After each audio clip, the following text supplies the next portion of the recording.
नगीना से सांसद और आज़ाद समाज पार्टी के राष्ट्रीय अध्यक्ष चंद्रशेखर जी इस वक्त हमारे साथ हैं। चंद्रशेखर जी, 2027 के चुनाव के पहले पंचायत चुनाव का सेमीफाइनल और उसके पहले आप लोग जिस तरीके से उत्तर प्रदेश के सभी मंडलों में कार्यक्रम कर रहे हैं, 5 कार्यक्रम कर चुके हैं, क्या फीडबैक मिल रहा है और क्या तैयारी है?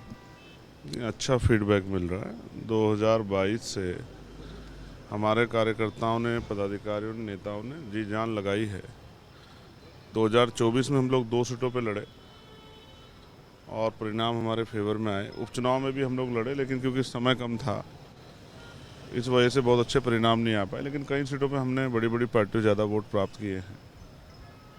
और अब हमने ये तय किया है कि क्योंकि बड़ा चुनाव तो पैसे वाले कार्यकर्ता लड़ सकते हैं, लेकिन जो त्रिस्तरीय पंचायत चुनाव है वो गरीब कार्यकर्ता, संघर्ष करने वाले कार्यकर्ताओं को मौका देना है। क्योंकि एक नई लीडरशिप जो अगले 30-40 साल सेवा करेगी उसको भी तैयार करना है। जिस सामाजिक परिवर्तन के कार्यक्रम को हम लोग चला रहे हैं, आंदोलन को हम लोग चला रहे हैं महापुरुषों के, वो अनवरत चलना चाहिए। तभी जाके एक दिन ऐसा आएगा कि समतामूलक समाज बनेगा। ये तय हो गया है कि आप लोग अकेले पंचायत चुनाव में उतरने जा रहे हैं? नहीं, मैंने कभी सुना ही नहीं कि पंचायत चुनाव में कोई अलायंस करता है किसी से। पंचायत चुनाव तो ग्रामीण क्षेत्रों का चुनाव होता है। ग्रामीण क्षेत्रों में भीमार में आज़ाद समाज पार्टी की पकड़ सबसे ज़्यादा मजबूत है। कहीं भी किसी गांव में ऐसा गांव नहीं जहां 40-50 कार्यकर्ता भीमार में आज़ाद समाज पार्टी के ना हों। और फिर हमारे भाईचारा संगठन, लीगल सेल, मिशन 70 तमाम जो है हमारे जो सहयोगी संगठन है पार्टी के, वो लोग लगातार मेहनत कर रहे हैं। और मेरा विश्वास है कि ऐतिहासिक परिणाम जो है त्रिस्तरीय पंचायत चुनाव में आएंगे। 5 सम्मेलन बड़े शानदार हुए हैं और नेक्स्ट सम्मेलन 14 तारीख को झांसी में, फिर कानपुर में, बस्ती में, सभी सम्मेलन में समाज का जो प्रबुद्ध वर्ग है, व्यापारी है, कारोबारी है, रिटायर्ड कर्मचारी है, वर्तमान कर्मचारी, तमाम जो जिनके अंदर दिल में चिंता है कि भाई जिस आंदोलन की वजह से हमें स्वाभिमान सम्मान का जीवन मिला है वो आंदोलन चलना चाहिए, वो सब लोग आके जुटते हैं, अपने विचार देते हैं। और जो वैसे नहीं आ सकते, जिनके जो किसी रूल से बंधे हुए हैं, वो लोग लिखित में अपने कागज़ देते हैं कि आपको ये काम करना चाहिए। और हम चाहते हैं कि अब आज़ाद समाज पार्टी हमारा विकल्प है। पहले हमारी मजबूरी थी, लेकिन मजबूरी में भी हम जहाँ भी ताकत बना रहे थे तो हम ये सोचते थे कि उस ताकत से हमारे लोगों का भला, हमारे बच्चों का भला हो, हमें अच्छी शिक्षा मिले, अच्छी चिकित्सा मिले, हमारी सुरक्षा हो, हमें रोजगार मिले, कानून व्यवस्था अच्छी, तो वो तो नहीं हो रही है। तो इसलिए हमारी ज़मीनें छीनी जा रही हैं, हमारे घर तोड़े जा रहे हैं, बुलडोजर चल रहे हैं, हमें मीट के नाम पे मारा जा रहा है। तो जो लोगों की चिंता है उसमें आज़ाद समाज पार्टी उनको अपना घर विकल्प नज़र आता है। तो जिस तरह का अब ये कार्यक्रम हो रहे हैं, इससे उत्साहित है कार्यकर्ता। और उन्होंने वादा किया कि वो गांव में जाके बहुत मेहनत करेंगे, भाईचारा बना के जो है कमज़ोर वर्गों को एकजुट करके अपनी ताकत बनाएंगे और इस बार रिजल्ट देंगे। कहीं से कोई जिला निराश नहीं करेगा। 2022 में हमने देखा राष्ट्रीय उलेमा काउंसिल और पीस पार्टी के साथ आप थे गठबंधन में। चुनाव के बाद अभी क्या स्थिति है और 27 के लिए क्या उनके साथ पुरानी बातचीत है? नई कोई तलाश में आप हैं? किसके साथ जाएंगे? क्या है? नहीं, कोई तलाश नहीं है। उत्तर प्रदेश के चप्पे चप्पे से हम लोगों में वाकिफ है और लगातार हमारा कार्यक्रम चल रहा है। तो अभी क्या है कि 2024 हम लोग अपने बलबूते लड़े हैं और अब भविष्य में भी अभी पार्टी अपने बलबूते चुनाव लड़ेगी। पार्टी का कैडर है, संगठन है, नई लीडरशिप है, तमाम जाति वर्गों में नेता स्टैब्लिश हुए हैं, वो कार्य कर रहे हैं। और मेरा विश्वास है कि जब 2026 आएगा और त्रिस्तरीय पंचायत चुनाव आएगा और रिजल्ट आएगा, अब तो आप देखना कि जो मीडिया और तमाम लोग नकारते हैं और कहते हैं 2-3 पार्टी, 4 पार्टी, इस तरह की बातें करते हैं, वो कहेंगे कि आज़ाद समाज पार्टी के साथ ही मुकाबला होगा। ये आप देख लें त्रिस्तरीय पंचायत चुनाव में, क्योंकि उसी चुनाव में पता लगेगा कि ग्रामीण क्षेत्रों के लोग, जो कमज़ोर वर्गों के लोग हैं, शेड्यूल कास्ट, शेड्यूल ट्राइब के लोग हैं, मुस्लिम्स हैं, सिख हैं, जैन हैं, बौद्ध हैं, वो किसके साथ हैं, ईसाई हैं। इसका पता आपको लगेगा 2026 के जो सेमीफाइनल 2027 का होने जा रहा है उसमें।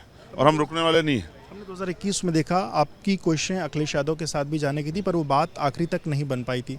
27 में क्या अखिलेश यादव के साथ जाने के कोई रास्ते? अभी 2026 पूरा हो जाए, अभी पता भी नहीं 2027 जब आएगा आप कौन से चैनल में होंगे। ये तो आप समझो ना स्थिति क्या है। एक तरफ आज़ाद समाज पार्टी सड़कों पे संघर्ष कर रही है, चाहे महापुरुषों के सम्मान का मामला हो, या अभी आपको याद है हमने यहाँ लखनऊ में परिवर्तन चौक पे एक बड़ा आंदोलन बुलाया था। और वो आंदोलन इतना ताकतवर था कि गली गली में, थानों में, एयरपोर्ट पे, रेलवे स्टेशन पे, बस स्टैंड पे, तमाम जो है लोग पुलिस लगा के और आंदोलन को रोकने के लिए एडी चोटी का जोड़ लगाया सरकार ने। तो ये डरी हुई सरकार, इसको सोचना चाहिए कि कानून व्यवस्था तो अच्छी नहीं करते, महिलाओं की, बहन बेटियों की इज्जत लुट रही है, लोगों पे डंडा बज रहा है, लोगों को नुकसान पहुंचा जा रहा है, लोगों की हत्या हो रही है। तो कानून व्यवस्था तो फेल है सरकार की। तो लगातार जो है संघर्षों से पार्टी का काम आगे बढ़ रहा है, लोगों में विश्वास पैदा हो रहा है। और आप देखना 2026 में ऐसा माहौल बनेगा कि हर गली कूचे से ये आवाज़ आएगी कि आज़ाद समाज पार्टी को वोट देके ताकतवर बनाना और किसी के चक्कर में नहीं पड़ना है। अच्छा, आप लगातार गरीब मजलूमों की बात की जाए, अल्पसंख्यकों की बात की जाए, उनके हित की बात करते हैं। मदरसों को लेकर के सरकार मदरसा मॉडर्नाइजेशन पर काम करने जा रही है। सरकार का ये कहना है कि एक कमेटी बनाकर ऐसा किया जाएगा कि सिलेबस में बदलाव हो और दीनी तालीम के साथ साथ बाकी जो विषय हैं वो भी पढ़ाए जाए। आप कैसे देखते हैं सरकार को? सरकार अपने आप तो रामायण और वेद की कार्यशाला करा रही है स्कूलों में, और वो कह रहे हैं कि मॉडर्नाइजेशन करें। कौन सा मॉडर्नाइजेशन है ये? स्कूल आप समझते हैं बौद्धिक विकास होता है वहाँ, तो सभी धर्मों के बच्चे आते हैं, तो काहे को आप ये सब चीज़ें कर रहे हो? काहे को अपना एजेंडा लागू कराने का काम कर रहे हो? आपको चाहिए कि वहाँ पढ़ाई कराएं। प्राइवेट स्कूलों में तो खाल खींच ली है, गरीब प्राइवेट स्कूल में जा नहीं सकता, सरकारी स्कूल में पढ़ाई नहीं हो रही है, लगातार आप स्कूल बंद कर रहे हैं। और मुसलमानों की कितनी हितैषी है भारतीय जनता पार्टी, है किसी छिपा हुआ नहीं है। मेरे आज भी याद है नारसी का आंदोलन हुआ था, मैं दिल्ली में गिरफ्तार हुआ था, यहाँ गोलियाँ चली थी उत्तर प्रदेश में। जो सड़क पर अपने हक के लिए आया था उसके सीधी सीधे में गोली लगी थी, उसके सर में गोली लगी थी। उत्तर प्रदेश का मुसलमान बेवकूफ़ नहीं, हालांकि अभी उसमें डर है कि लगातार उनके नेताओं पे, लगातार उन पे जो है हमले किए जा रहे हैं, और कोई अगर आवाज़ उठाता है तो हो सकता है जो है अगले दिन वो जेल में पड़ा हो। लेकिन मैं उनसे भी आग्रह करना चाहता हूँ, डरने की जरूरत नहीं है, लोकशाही है, वो ऐसे दल के साथ जुड़े जो उनकी रक्षा सुरक्षा सुनिश्चित कर सके और उनकी आवाज़ बन सके। ऐसा नहीं कि समय पर उनका हाथ छोड़ दें।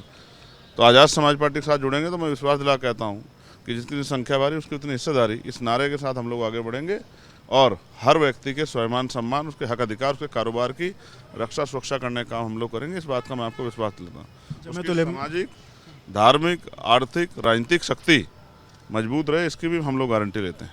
जमीयत उलमा हिंद के जो अध्यक्ष हैं अरशद मदनी साहब, उनका ये कहना है कि मदरसे दीनी तालीम के लिए हैं, जिसको और बाकी जो शिक्षा लेनी है बाकी स्कूलों में जा सकता है। उनका कहना है अगर सरकार ये लागू करती है तो हम उसकी मुखालफत करेंगे। इन्हीं मदरसों से IAS IPS भी बने।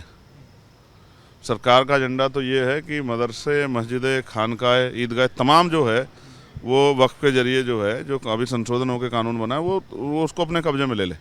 और इससे सब सारे तमाम मुसलमान और जो नॉन मुस्लिम हैं वो भी जागरूक है इस बात में, जो जानते हैं, पढ़े लिखे हैं। हमने तो उसका पार्लियामेंट में विरोध किया था।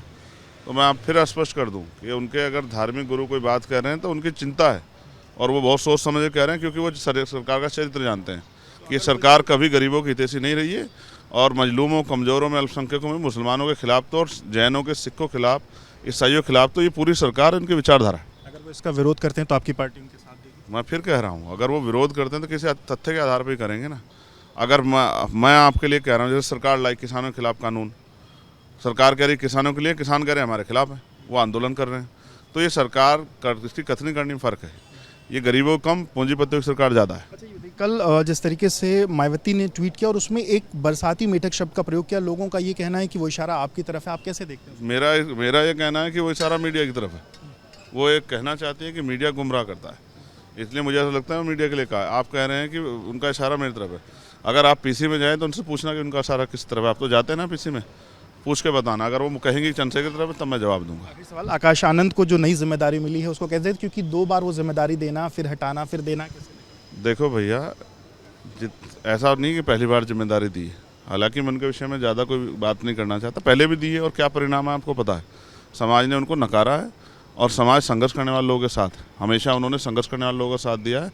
अब आप खुद ही देखो, पहले उनको राजस्थान की जिम्मेदारी भी दी थी, मध्य प्रदेश की भी दी थी, उनको हरियाणा की भी दी थी, क्या रिजल्ट आया? लोकसभा चुनाव में भी खूब हुए तो क्या रिजल्ट आया? तो समाज तो आज़ाद समाज पार्टी के साथ है, गरीब कमजोर तो आज़ाद समाज पार्टी के साथ है। वो उन्होंने खिलाफ भी किया। ठीक है, स्वागत है यार, लोकतंत्र में एक दूसरे के खिलाफ बोलना खूबसूरती है। वो जितना हमें गाली देंगे उतना हमारा कार्यकर्ता जोश में आके ज़मीन पर काम करेगा। हमारे लोग गाली नहीं देते किसी को। वो जितना हमें गाली देंगे, जितना आप शब्द कहेंगे, जितना नीचापन दिखाने की कोशिश करेंगे, उतना ही हमारे कार्यकर्ता, स्वाभिमानी कार्यकर्ता इस बात को दिल में लगा के मेहनत करेगा और उनको काम से जवाब देगा, ना कि शब्दों से। बहुत बहुत शुक्रिया बात करने के लिए। तो आप आज़ाद समाज पार्टी के राष्ट्रीय अध्यक्ष चंद्रशेखर जी को सुन रहे थे, जिन्होंने तमाम विषयों पर अपनी राय रखी। कैमरामैन प्रेम सिंह के साथ विवेक राय, VP न्यूज़, लखनऊ।